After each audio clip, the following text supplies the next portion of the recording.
hvala tudi Juretu, ki je že nekatere stvari načel. Skratka, jaz, moj referat ima naslov. Kot prvo moram biti, da čutim nekako eno čudno odgovornost, da govorim na simpoziju v spominu Janeza Cvirno. Po drugi strani pa sem zelo vesel. V redu. Jaz bom poskušal malo prebrati, malo čez povedati. Prosim, Rok, pazi me. Skratka, na okrogli mizi iz Avstrije v Jugoslavijo 11. februarja 2010, mimogrede, to je tudi en izmed prvih posnetkov na naši historiji. Janez Cvirno proti koncu referata primerjal razpad Habsburške monarhije in socialistične Jugoslavije z naslednjimi besedami: kadar umre nek človek, se držimo tistega načela, o mrtvih vse dobro, ko propade neka država, pa je postopek povsem drugačen. Ne?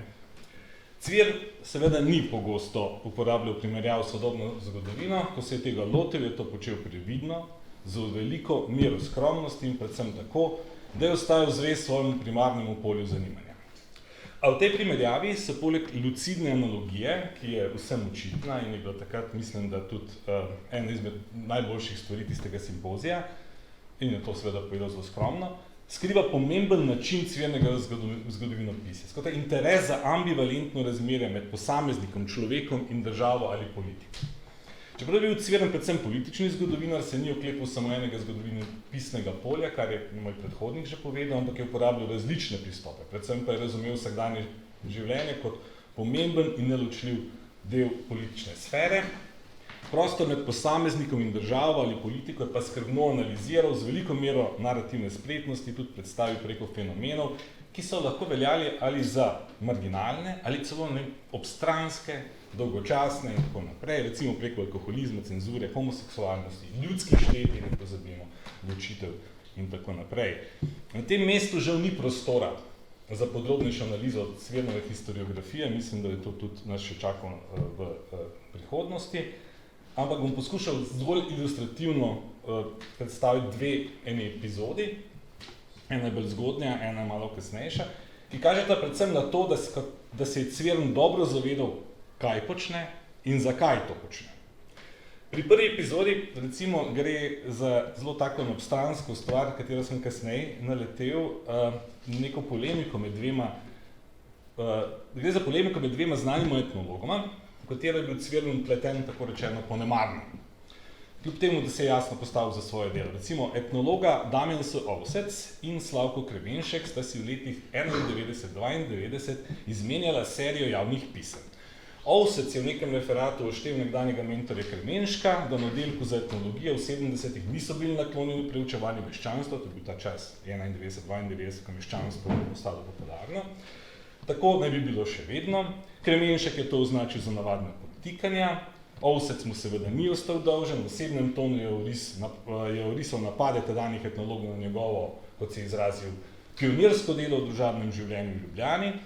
In Ovsec je seveda trdil, da je pri preučevanju družabnega življenja oral ledino, da je moral izumiti metodo dela in da je napravil mušter, ki ga zdaj vsi uporabljajo. In potem je v polemiko vpletel tudi Cvirnovo knjižico Kriv luft, črivena plod. Janeza Cvirna je brez zadržkov obtožil, da uporablja njegove definicije posameznih pojavov družbenega življenja, pa ga nikjer ne citira. No, Janez Cvirn je takrat reagiral simpatično, hudomušto, ostro in samozavestno. Ovsec je, tako Cvirn, napisal na trosi toliko neargumentiranih in za lase privlečenih trditev, da mu mora tudi sam odgovoriti. Njegov zapis je označil za neokusno mešanico otožne lamentacije in prepotentne samohvale. Mislim, da je treba obrniti tudi prostor na Cvirnovo naracijo in izražanje. Spomnil pa ga je na dvoje. Prvič, na dejstvo, da gre pri njegovi Cvirnovi knjigi za časovno, metodološko in tudi vsebinsko povsem drugačen pristop.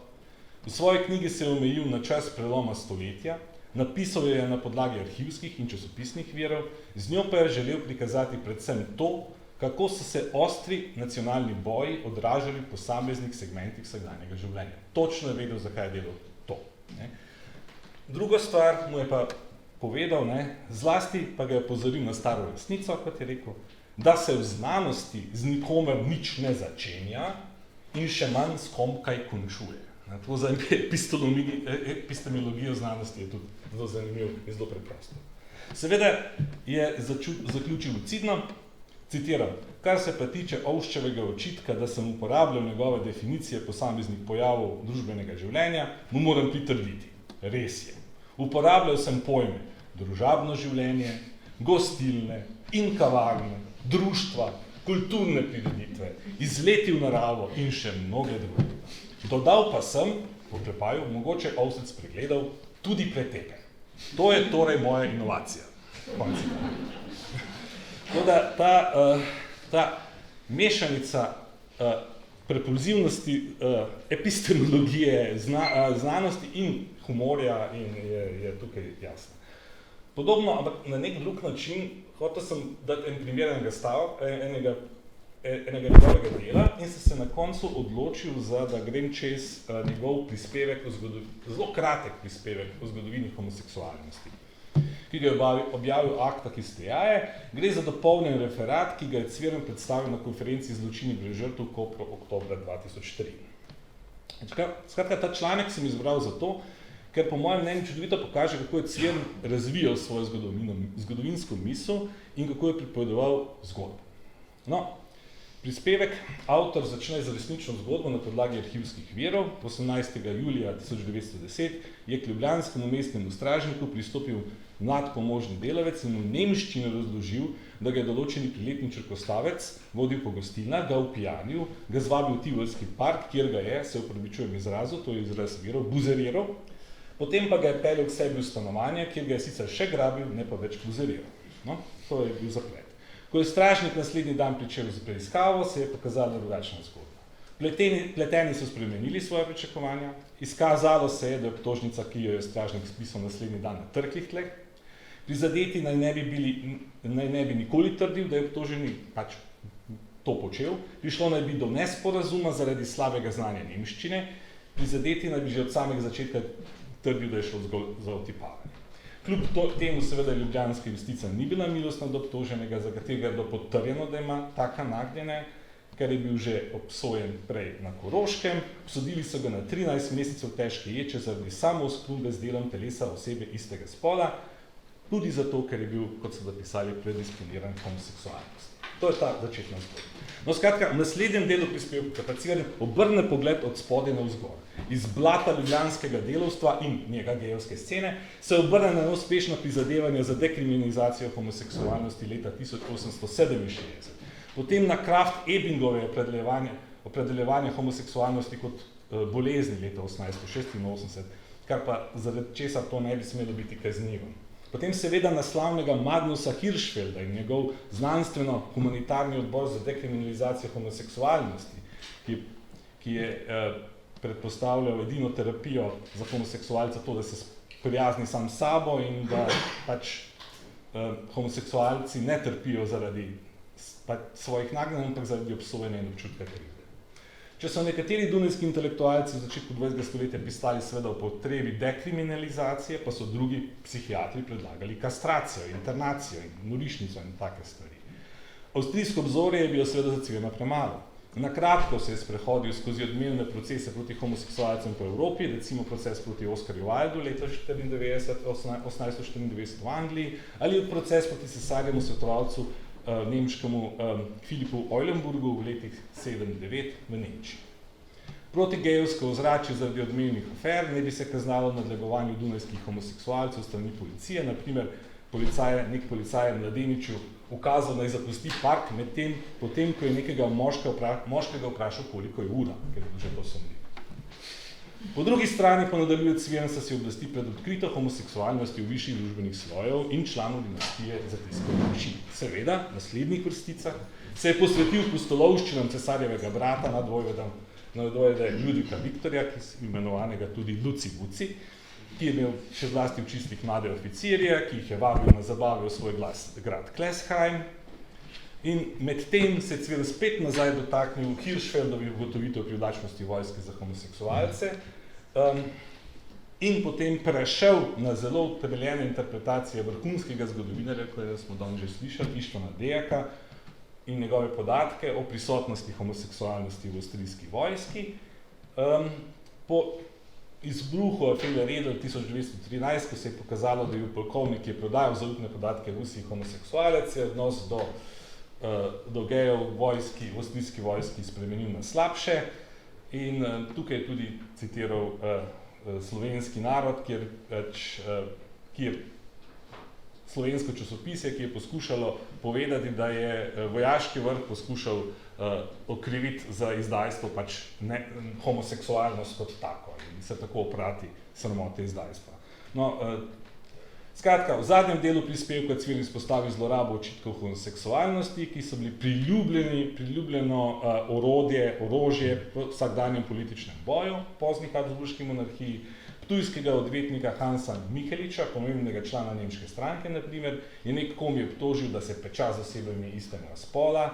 Nemci v Ptuju so trdili, da so ga našuntali Slovenci, pripadniki slovenske stranke, kar so ti seveda zanikali.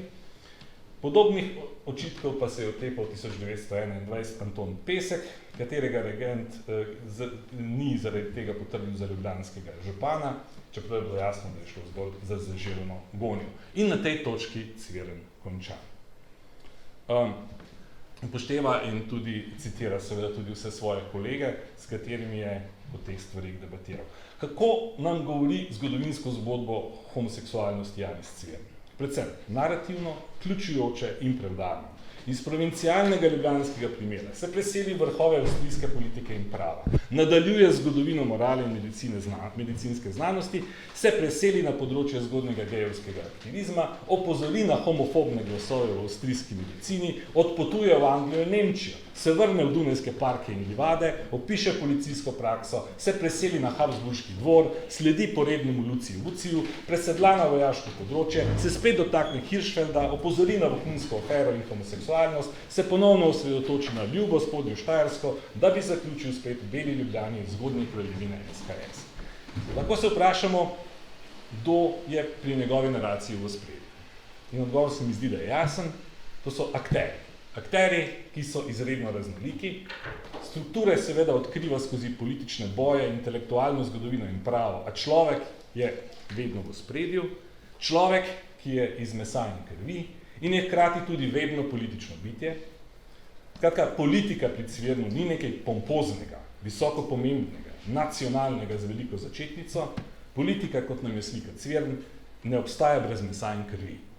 Zato pa je njegovo zgodovinopisje tako privlačno, hkrati pa omogoča tudi identifikacijo in primerjanje na mnogih ravneh, kar dela tudi 10 let po njegovi smrti, njegovo zgodovino vedno znova in znova aktualna. Hvala.